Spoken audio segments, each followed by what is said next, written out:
Hey, what's up, Recording Revolution? This is Ill Factor from beatacademy.com. I'm super excited to be back on the channel. Thank you, Graham, for the invite. I'm going to be taking over the channel this week. And in this week's video, I want to share with you my production process for a song that Graham and I have written for the Good Life EP. Now, we're going to be opening up our EP Blueprint course pretty soon.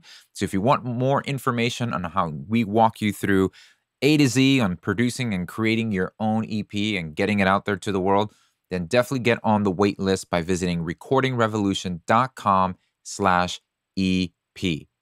All right, without further ado, let's dive right in. All right, so here we are in my Ableton Live session for the song titled The Good Life from the Good Life EP. And where I'm at now is I've finalized all the production, and then I'm about to just bounce the stems so that I can send them over to Graham for him to mix and balance everything out.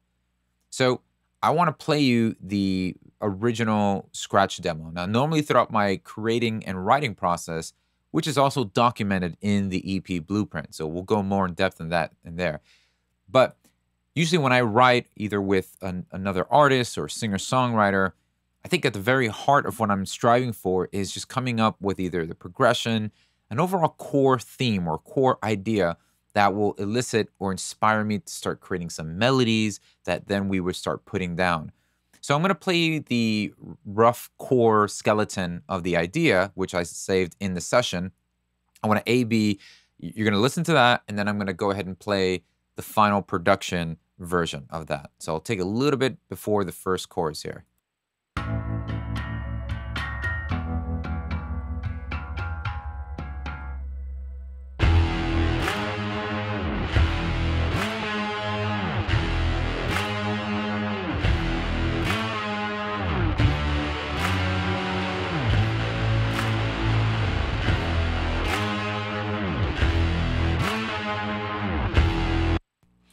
And now let me go ahead and play you the final version. Time to taste something better.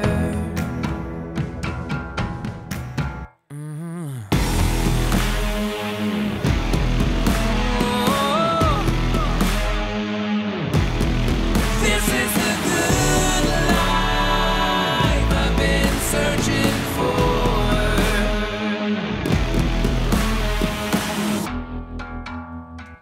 So yeah, the finalized production version is more defined, and obviously there's some vocals in there, but what do you notice? That the very heart, the very core idea is still there. It doesn't deviate much from that. And so that's an important thing. So when I play the Idea One Thursday, I think that was the day we wrote it, when I'm playing that, that is the basic foundation that we start to build upon. And then once I have that skeleton there, I can start adding. But what I don't want to do is deviate from that, because that's what inspired myself and Graham to come up with the vocal melodies, and that was the direction we wanted to head in. So it's got some kind of mid-90s X-Files type of tone, and you know what I mean by that is just like music from that era had a certain feel and vibe to it, and that's kind of where our heads are at in the writing process of this. So obviously, the more definition comes from the drums and all the stuff that's going on there. So I'm going to start with that. So here I have a grouped channel, which is my drum bus, and that is sending all of my drum elements over to this channel here. So, you know, a lot that takes place is multi-layering, and not just layering drums for the sake of layering. It's like, all right, I'll put 18 kicks. No, I'm thinking of layering as a way of like painting the different shades of a specific color. So I start off with the toms. Now the toms are the main percussive instrument going on throughout the whole arrangement of the track. It's got the pre, the chorus, and the pre, but they're two separate toms here. So let's just solo the toms that are happening in the chorus. So I've got Tom Kit 1, which is the Excellent Audio Addictive Drums 2. And I'm using a Retroplex drum kit. Just wanted a big rock sounding type of drum kit here. And so that's what I went with. And I love using addictive drums too. And I think I do a combination on this track with this and BFD. But we've got the first tom there. And as you can see, this is all just MIDI. So I'm pretty much performing the tom pattern. And one thing you want to take note of is that when you are sequencing any type of live drums, it's important that you step away from the robotic feel that you normally get when you draw in your notes. What I mean by drawing in is if you just double click and place a note right on your grid, that can get you a little bit more of a stiff robotic feel. If you zoom in and notice, a lot of these notes are off the grids. Like this one's a little bit ahead, this one's behind a little bit, this one's ahead. And I played them by hand, but I didn't nudge them when quantizing too much, because what that will do is that will make everything a bit too stiff. And I wanted this to feel as humanist as possible, or humanistic as possible. So you'll see a couple of notes that are a little bit off the grid, and that's okay. So that's one thing to really get some just more of a natural performance. And on these toms here, this first layer, we've got some overdrive, some glue compression, which is very similar to a VCA compressor, or maybe like an SSL compressor, some EQing, and some delay here. So these are all stock Ableton Live plugins. So I'll go ahead and bypass these really quick. I'll just hold Shift and turn them on. And they're clean, they're fine. But the overdrive is, you're gonna see a lot. Saturation, overdrive is really what's gonna give a lot of these drums the edge and the tone that I'm looking for.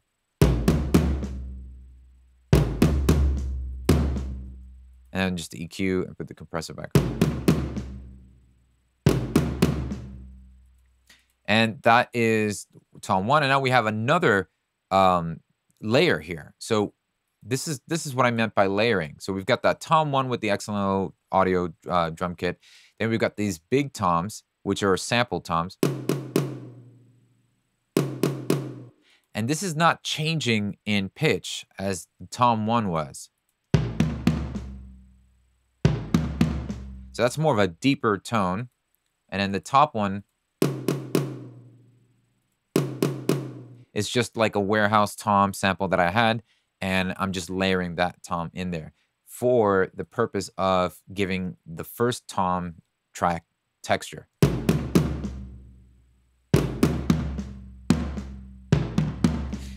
See, now the purpose of me layering that second tom track was so that I get more initial impact on the hits. That the tom sample that I have does that. It has a really nice attack to it. So when I layer the two, I get the presence of that initial punch that I like, and then the excellent audio acoustic drum kit gives me the definition, or the body that I really wanted. So they really play well with one another. So we've got that layer of toms here, and that works really well. And throughout the verse section, or the pre-section, we've got another tom track here, and this is from another virtual acoustic drum kit, and this is the Abbey Road 60 drums, because this is going to have another type of feel. So I wanted to be more laid back. And I'm also chopping up a drum loop sample here. And so all of that is really to play off of one another. So without the drum sample here, we just focus on the toms.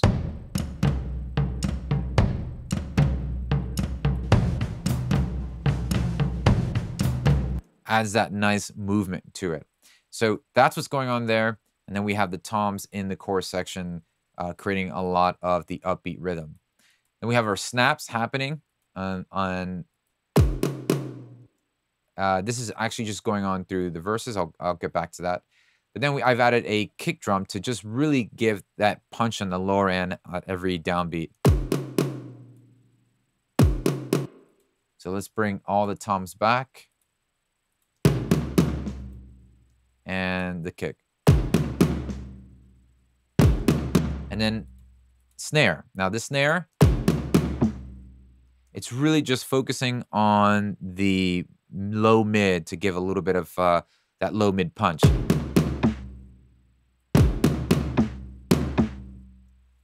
So I'm just stacking and layering these drums till I get this nice wall of sound with my that drum section, because the whole concept was there's the contrast between that verse section where it's just nice, laid back and calm, and then bam, this wall of sound just hits you. And that's what my decision making for doing all this was coming from the songwriting perspective of, What if during the chorus, it was just like a ton of bricks just hitting somebody? So you're just chilling, and we were really both like inspired by I was inspired by like the Foo Fighters. I think they Concrete and Gold song. There was a song on there that just had that same type of feel, and that's what we wanted to go with.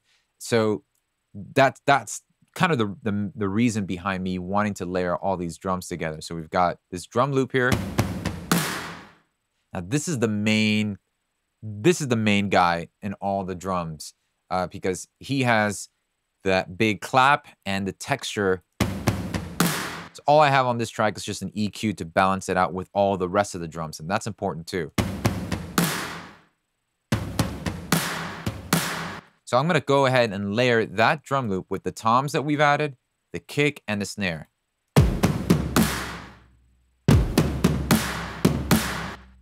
So the way I see it is this big drum loop, that's my main guy. That's the lead singer. That's the main spotlight is on that one. And all the other drum layers that I'm doing just add more definition. It just defines it a little bit more. I don't want them to be conflicting. If that's going to be that big drum loop is going to be the main guy, let everybody else kind of, define him a little bit more. And then after that, I'm going to layer it with another live acoustic drum kit. And this is going to be because the first acoustic drum kit was just for the toms. This is going to focus more on the kick and snare. I'm using the BFD2 plugin for that, just to get that big warehouse type of kick and snare sound. So let's solo that. And I'm running that straight to a UAD DBX 160. Hands down, one of my favorite compressors to use on acoustic drums, whether it's actual live drum set or an acoustic drum plugin just like this.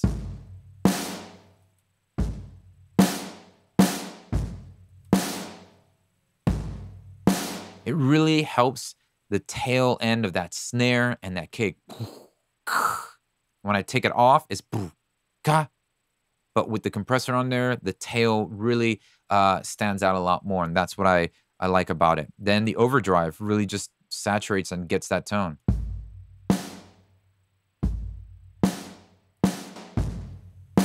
That's the secret sauce right there. Adding overdrive or any type of saturation to your acoustic drum plugins is just a game changer. All right, and then I've got a couple more. We're not done with the drums yet. We've got a stomp sample.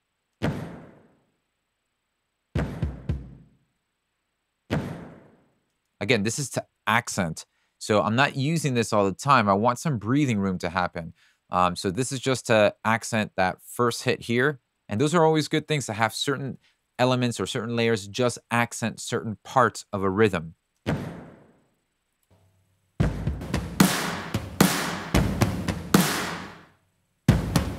So it gives the sense that that first initial hit has a unique texture to it. Then I've got a huge warehouse or cathedral church clap sample. And then our crash is at the beginning. So let's check out all the drums. I'm going to just go ahead and solo that. So these are all the drums now. And on the actual drum bus, we're doing just, we're using the FabFilter Saturn plugin to add some clean tape drive and just adding more presence here on the high end and a VCA glue compressor and any SSL compressor you might have.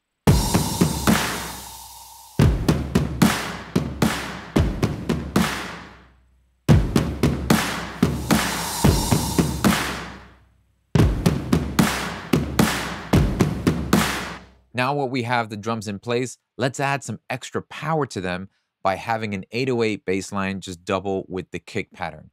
And so I've got an 808 that I've created using the Ableton Live wavetable, but you can use any 2 or more oscillator synth that you might have in your DAW. Because all we're going to do is set oscillator 1 to a sine wave. And I went a couple octaves down. So I'm 2 octaves down here, -24. And what I want to do is create an initial, I want a tension to be at the very forefront of the attack of the 808. So to do that, what I'm going to do is I'm going to map the pitch. So I'm over here in the semitone, in the matrix here. I'm going to map the pitch, oscillator 1 pitch, to envelope 2. And I'm going to shape that to be really quick.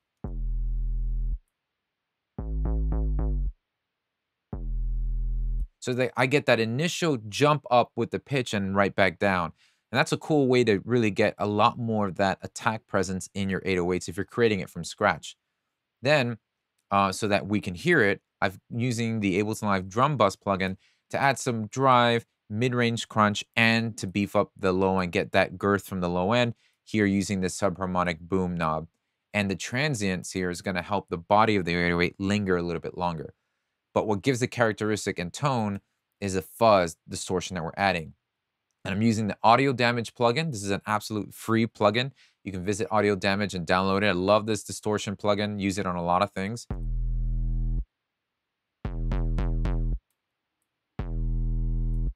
And so what I'm going to do now is just use an EQ to take away some of that high end. And then use a sidechain compressor so that when the main kick thump happens, it ducks the 808 out of the way and lets the kick become more present. Let's put this with the drums.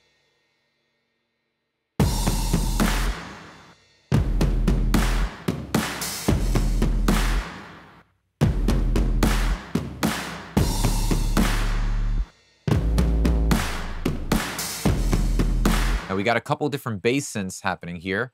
So aside from the 808, we've got a distorted bass.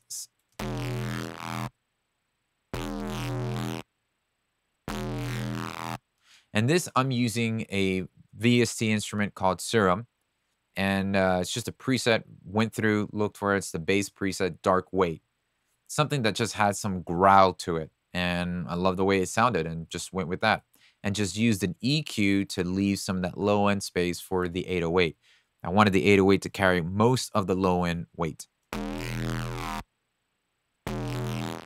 So put it with the 808. And then I wanted another layer, but this one was to be a little bit more focused on maybe the higher frequencies type stuff.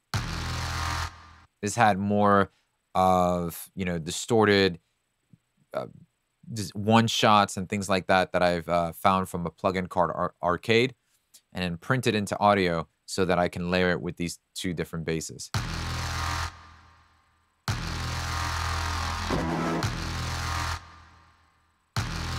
And the three of these will give me this.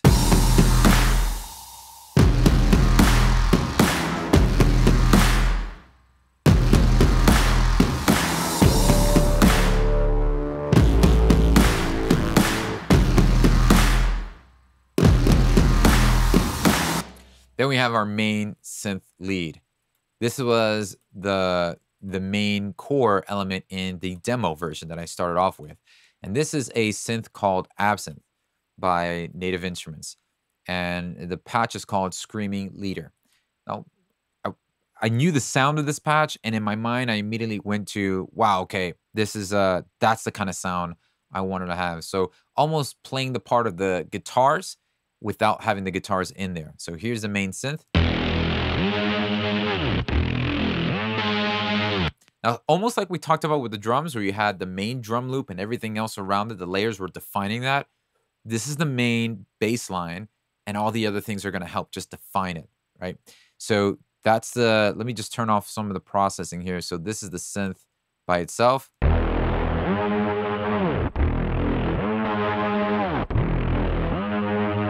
So I needed some brightness. So I'm going to put this over the top compression here. This is a OTT compression from Ableton Live. It's a multi-band compression, but it's just accentuating the high, mids, and lows.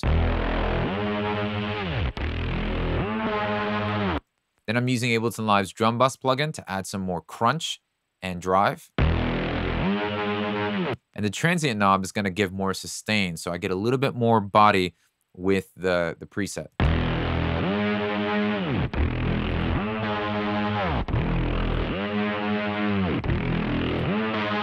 And then an EQ to brighten it up.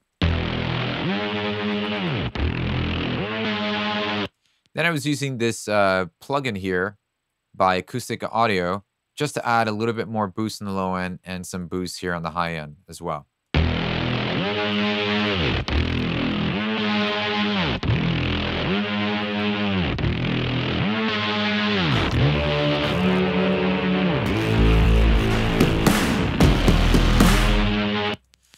And so layering and playing that same part are the guitars that we have here.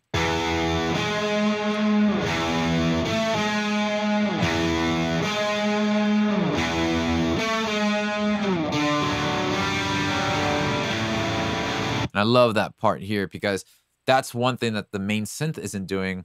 And that's one part that the guitars really shine through at that section there. So that's Graham's handiwork here. He played the guitar parts and we just tracked it right in. I panned each one, this one left, right, this one left, right as well. So we have two different takes. The guitars themselves are being processed by virtual amp. So I'm using the Slate Digital Thu, the THU Slate guitar emulator.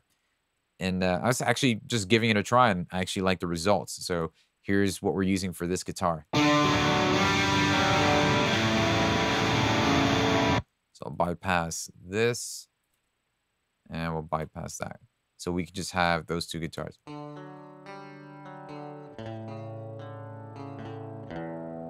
So when we tracked them, I made sure that I was tracking the guitars with the plugins on them.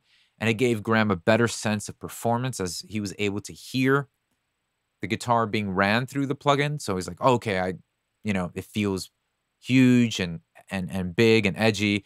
And when you're playing that soft, clean guitar against the big drums, it's really hard to kind of get in the mood. So what helped Graham out was him being able to hear the processing of the guitar as he was recording it. So you could just do that simply if in Ableton Live by just hitting my in for input monitoring. So he can hear what the guitar, what plugins I'm putting on the guitar track. And that would look different on any DAW that you're currently using. So once we had the guitars in, we have the drums in, everything is set to go for the epic choruses. Then we have our vocals. So Graham just went ahead and sent me just a rough vocal so that I would have a guide to work with.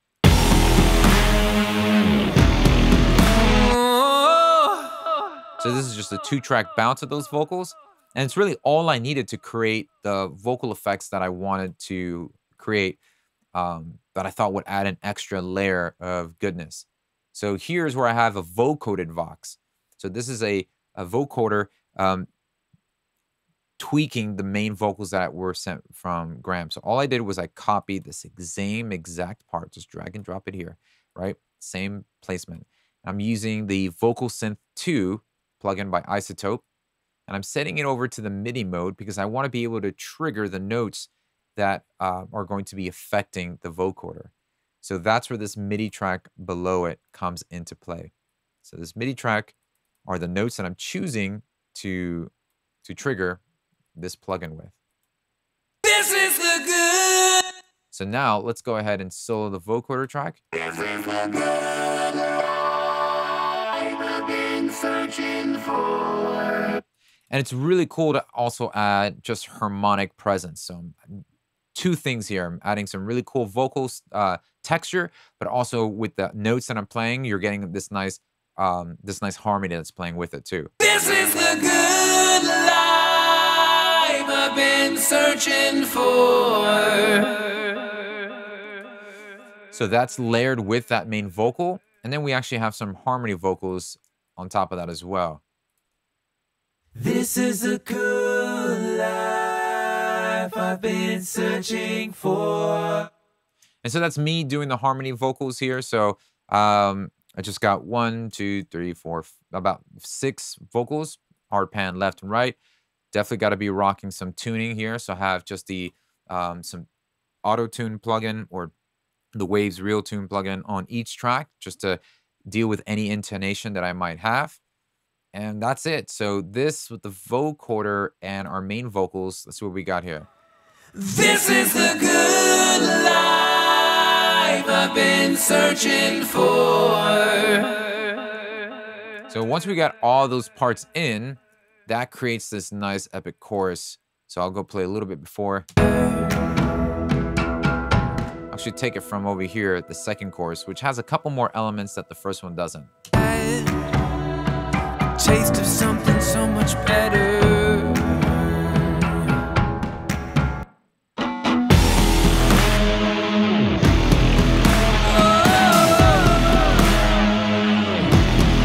This is the good life. Now here's a really cool element that adds some tension, and that's this pad that I'm playing over here. So this is a pad from the Native Instruments. This is from actual Spitfire, and there's a Steam patch from Spitfire, which is just really cool ambient pads that I'm playing here. And I thought it was really neat. So I'm gonna take this off here so you can hear it dry.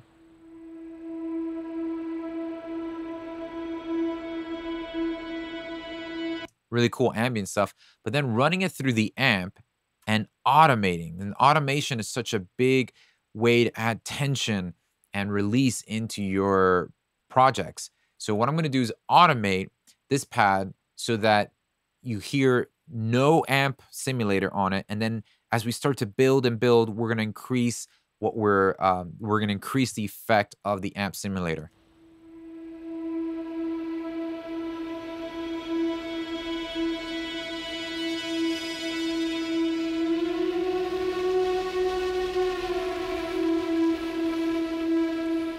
And so it starts getting grittier and grittier.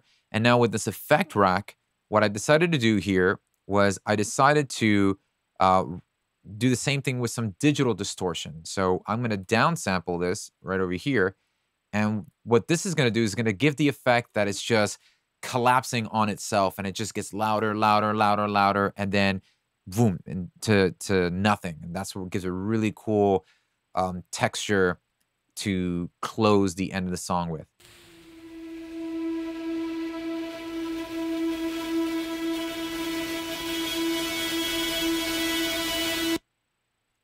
So you can see here how automation can really be a very useful tool to create this journey with the tracks itself, create this sonic landscape and build dynamics. And ultimately what you're doing with the automation is just building up tension. I like using automation specifically like this to build up the tension. And that's what this element is here for. It's really to help build tension to the silent section here where we have nothing but the vocals. So let's take a listen to with everybody else. I've been searching for. This is the good life I've been searching for. Now, Graham and I had a great time putting this EP together. Everything from the songwriting, the recording, the production, the mixing, the mastering, all of that.